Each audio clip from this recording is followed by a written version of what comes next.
Alhamdulillahirrahmanirrahim. Segala puji bagi Allah Tuhan semesta alam, karena pada subuh yang penuh berkah ini kita masih diberikan kesehatan, diberikan kesempatan untuk melanjutkan ibadah kita, yakni sholat subuh secara berjamaah di masjid yang sama-sama kita cintai. Mudah-mudahan ibadah yang kita lakukan di pagi hari ini dibalas oleh Allah Subhanahu wa taala dengan pahala yang berlipat ganda. Amin ya rabbal alamin. Salawat dan salam kita doakan kepada Allah semoga disampaikan kepada Nabi kita Nabi Muhammad sallallahu alaihi wasallam. Beliau telah meninggalkan Al-Qur'an dan sunnahnya sebagai pedoman hidup kita dari kehidupan dunia yang sementara ini nanti sampai kepada kehidupan yang kekal abadi di akhirat kelak. Apa itu? Itulah Al-Quran dan sunnah-sunnahnya. Karena itu berdoa, mari selalu kita jadikan pedoman hidup kita Al-Quran dan sunnah itu dalam menjalani seluruh aktivitas kita sehari-hari. Bapak dan Ibu, para jemaah yang dimuliakan Allah, pada subuh kali ini dasar tausiah itu Al-Quran surat An-Nur ayat 30. Surat An-Nur ini merupakan adalah surat yang ke-24. Untuk bertanya, surat An-Nur surat ke-24 ayat yang ke-32. Ayat ini berbicara salah satu namanya hukum-hukum akhwalus syakhsiyah.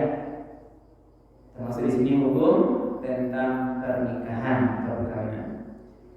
Itu ayat berbicara masalah motivasi menikahkan anak yang masih sendirian. Jadi kalau ada anak yang menjagani berapa lakabnya itu, ini ayat menyuruh segera nikah. Mari kita ulang kembali ayat ini dengan lebih berikutnya. A'udzubillahi minasyaitonir bismillahirrahmanirrahim. Wa ankihul ayama minkum, dan nikahkanlah orang-orang yang masih membujang atau masih sendirian di antara kamu. Berarti di sini adalah wali nikah. Jadi ayat yang memiliki anak yang masih bujang atau gadis, wa ankihul ayama minkum, dan nikahkanlah orang-orang yang masih bujang atau anak-anakmu yang masih sendirian, yang masih bujang belum dapat istri, atau yang masih gadis belum dapat suami. Wassalihina min ibadikum, dan juga orang-orang yang layak menikah, min ibadikum wa imaikum, dari hamba sahayamu yang laki-laki atau yang perempuan. Ini termasuklah ibarat orang-orang yang memiliki dulu zaman perbudakan, yang ada dia budak laki-laki atau perempuan yang soleh, yang patut atau layak menikah, itu disuruh untuk segera menikah. Iyakunu fuqara, dan apabila mereka itu miskin, yunihimullahu min fadlih, maka Allah akan memberikan kemampuan karunia kepadanya. Jadi ini ayat Ibnu Abbas menyatakan kalau orang tidak mau menikah karena alasannya miskin, tidak ada uang, ini terbantah oleh Allah. Iyakunu fuqara, kalau mereka itu fakir atau miskin, tidak mampu dalam perasaannya, yunihimullahu min fadlih, Allah akan mencukupkan dengan karunia. Wallahu wasi'un alim, dan Allah itu wasi', maha luas itu rezekinya, alimun, Allah Maha tahu terhadap kondisi hamba-hambanya. Inilah Al-Quran surat An-Nur ayat 30. Nah, jadi apa yang kita pahami di sini, inilah salah satu ayat yang menyuruh atau menganjurkan secara syar'i bahwa kita sebagai orang tua disuruh untuk menikahkan anak-anak kita yang masih bujang dan gadis. Ya. Lalu apa panduannya? Jadi caranya memilihkan anak waktu pasangan. Itu sudah digariskan oleh Nabi Sallallahu Alaihi Wasallam. Kenapa perlu panduan ibu bapak? Karena ini pengalaman Nabi Hamil sebagai penghulu tua ini, jadi kawan itu sudah berapa kali melihat ibu bapak pengalaman seakan-akan mereka ini salah pilih. Manyasa sudah nikah. Ada yang menikahnya ibu bapak yang Kamila ini bertahan hanya 1 malam. Nah, nikah ini sudah ibu, besok pagi datang ke Kamila melapor nak bercerai. Apa yang salah itu? Hanya semalam. Yang jauh dari itu ada yang menikahnya 3 hari. Biasakan nikah hari Jumat, ibu. Kalau hari Jumat menikah, sudah Jumat, biasanya hari itu para lihat langsung tuh. Yang padusi. Beko hari Minggunya, barat pakai laki-laki. Karena sudah nikah hari Jumat tuh di tempat padusi aman perhelatannya. Pas barat beko dari Minggu, pada saat walimah laki-laki itu, saya dapat telepon, Pak Gua ditanya, ya bagaimana? Saya sekarang walimah tapi istri saya lari.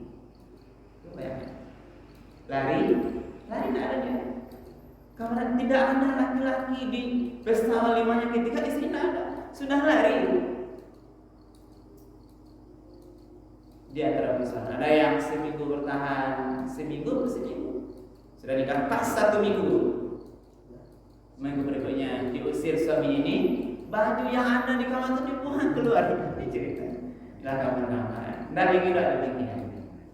Nah, karena itulah ini sebagai sebuah panduan sederhana kita pada pagi hari ini, maka ini harus menjadikan satu contoh hadis Nabi bagaimana memilih kriteria pasangan hidup sesuai dengan agama. Ibu dapat juga bermakna bahwa mencari menantu itu tidak asal kamu menantu saja. Kita harus arahkan anak waktu baik anak bujang, anak gadis. Nah, kalau kau berumah tangga, jangan asal berumah tangga aja. Jangan sampai besok menyasar. Kau nampak dosi, besok menyasar. Kita pasti tidak ingin.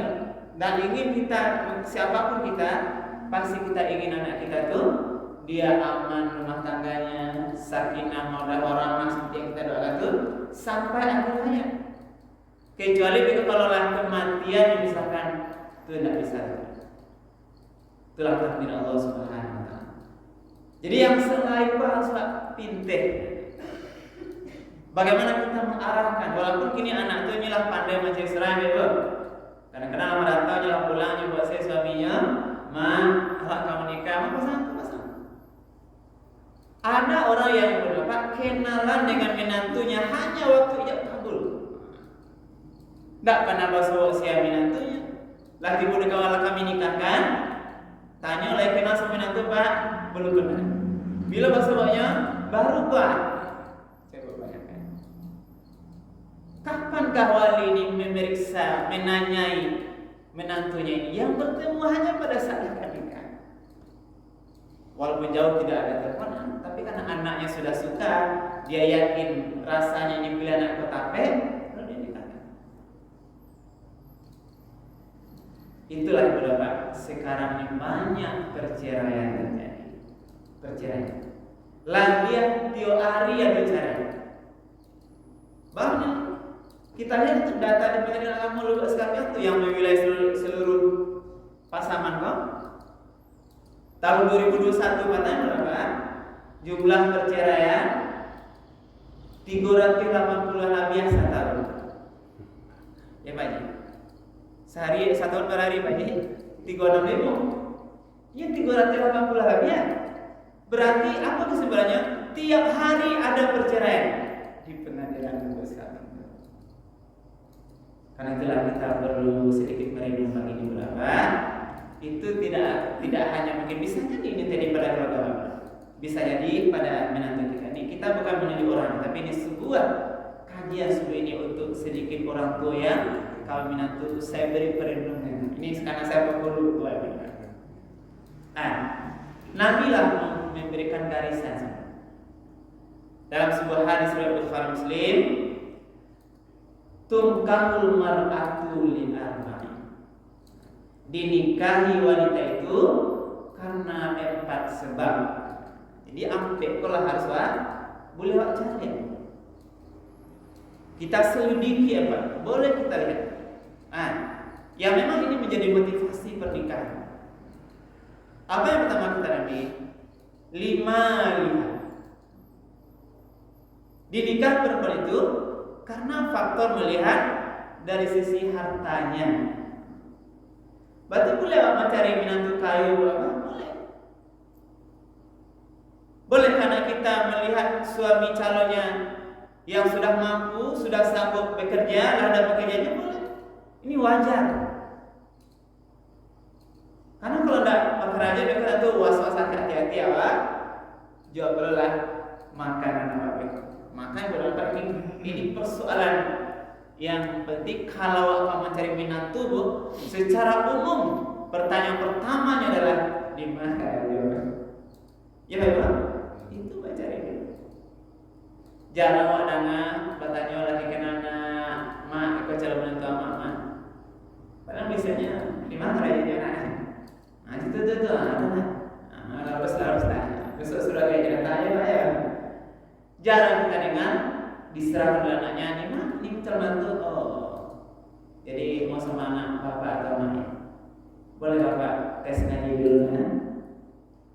Ready dulu. Boleh apa? Surat ngaji santai. Atau tanya les semayana? Baik. Bisa Pak surat tes pandai baca semayang. Bacaan itu dalam konan. Ini digambarkan. Jadi sisi pertanyaan umum awal-awal orang tua ini sebagian hidup, mudah-mudahan kita tidak demikian. Yang ditanya adalah perkara karaju. Berarti apa yang dia cari dari menantu ini? Kalau perkara kerja atau uang lah bahasanya, itu yang dia pikirkan paling anaknya. Anak wakan makan lagi. Sekedar dilupakan persoalan agama. Apakah menantu ini ada salat atau tidak, atau hari-harinya suka mabuk atau tidak, atau dia suka pura-pura, dia terjebak dengan perilaku bebas dan sebagainya. Kadang-kadang jarang ditanya. Jadi bahwa memang naik hadis. Yang pertama disuruh oleh Nabi itu nikahilah boleh dilihat hartanya. Karena ada sebuah keyakinan awal kalau sudah memiliki kemampuan insya Allah nanti bisa mengayomi menjalani keluarga dengan baik. Karena harta tidak perlu bisa tidak saldonya perlu lebih tinggi nih. Ya Ibu, saldonya boleh ini naik saldonya. Di pasar banyak yang naik. Jadi perlu hartanya perlu. Tapi Bapak kita harus melihat hadis ini nanti sampai selesai. Nah, yang kedua wali hasabiha. Lihatlah faktor keturunannya.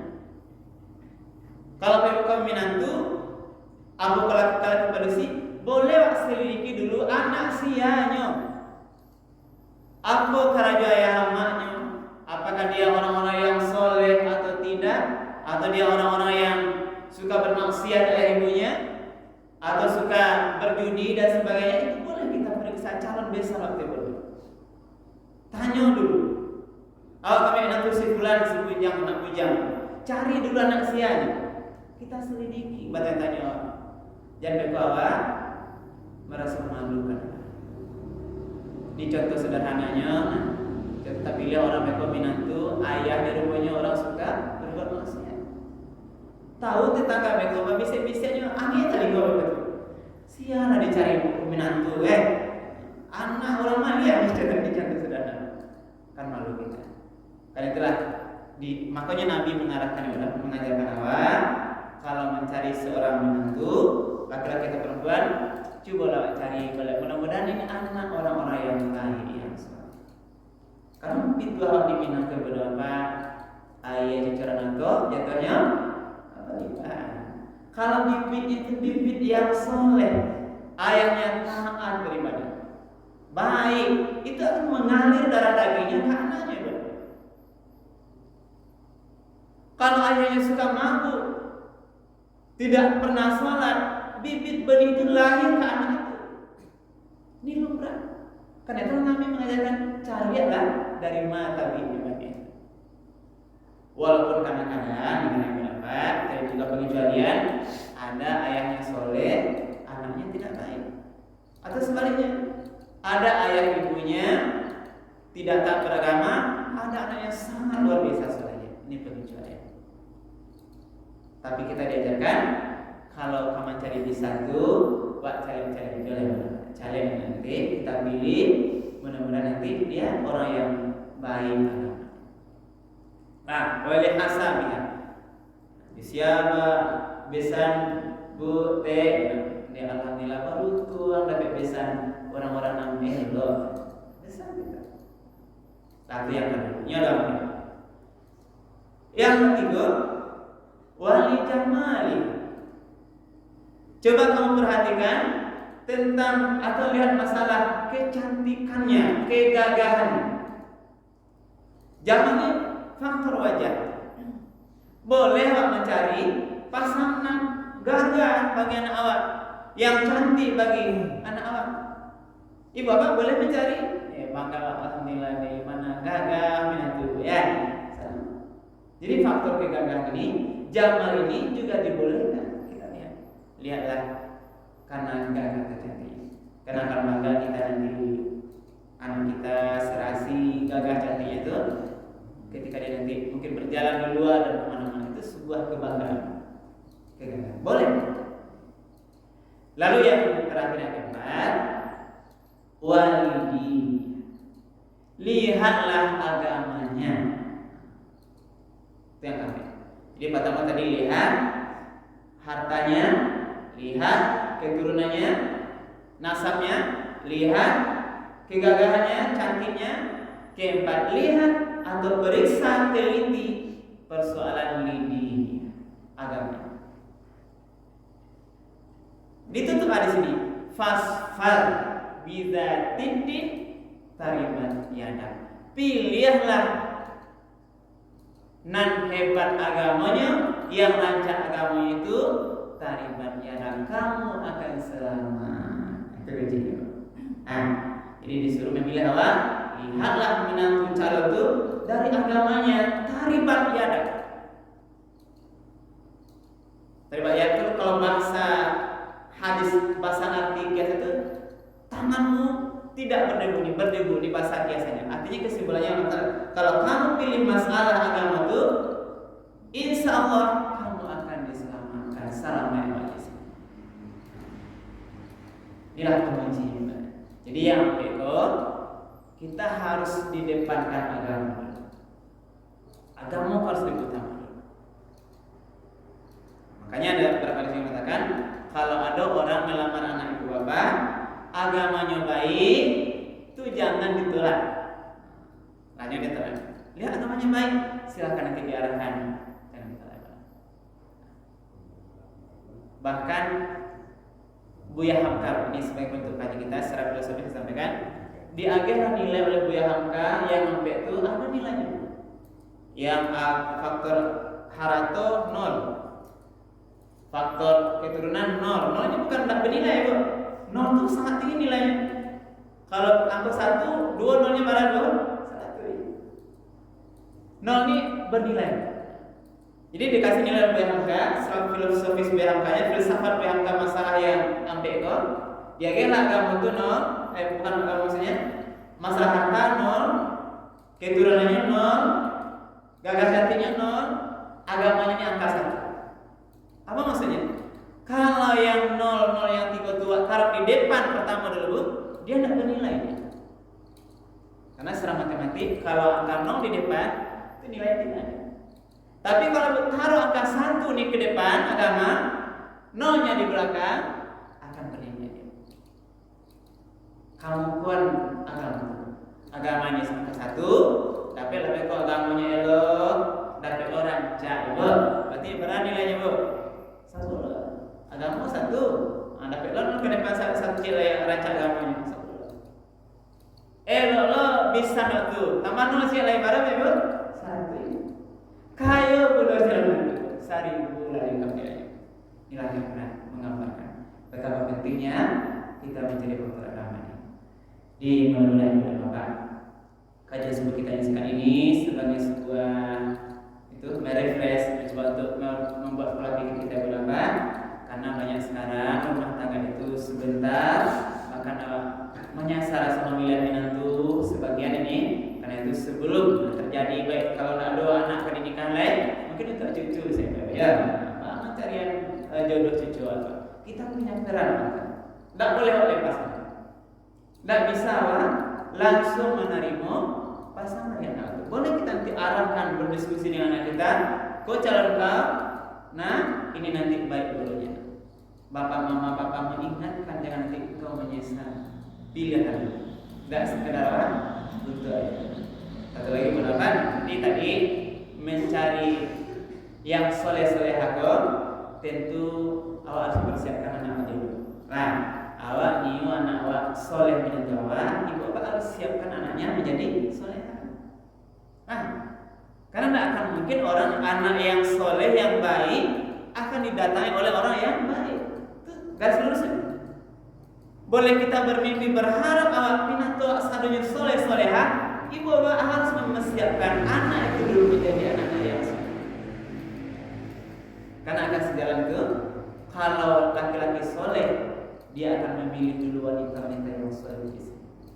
Wanita yang soleha akan dia lihat nanti anak-anak yang soleh. Jadi kita juga sambil berharap tadi mencari jodoh anak kita itu, kita juga harus mempersiapkan diri anak kita menjadi anak-anak yang baik. Kalau anak kita baik, insya Allah nanti akan didatangi oleh calon pasangan yang baik. Nah, baik Ibu Bapak, sebelum kita tutup, ada pertanyaan ya persoalan ini? Ya, baik kita ada.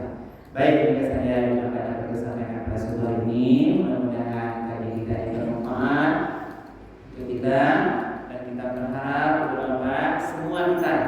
Mudah-mudahan rumah tangga yang sedang kita jalani ini yang penuh dengan seluruh persoalan. Nah, tidak ada rumah tangga yang tidak bermasalah, yang pasti ada masalahnya. Tapi bagaimana kita berusaha berbuat yang terbaik, mudah-mudahan rumah tangga kita nanti bertahan sampai akhir hayat kita. Amin ya. Akhiri berbanyak maaf dan kita tutup dengan doa majelis. Subhanallah wa bihamdika asyhadu an la ilaha illa anta astaghfiruka wa atubu ilaik. Wassalamualaikum warahmatullahi wabarakatuh.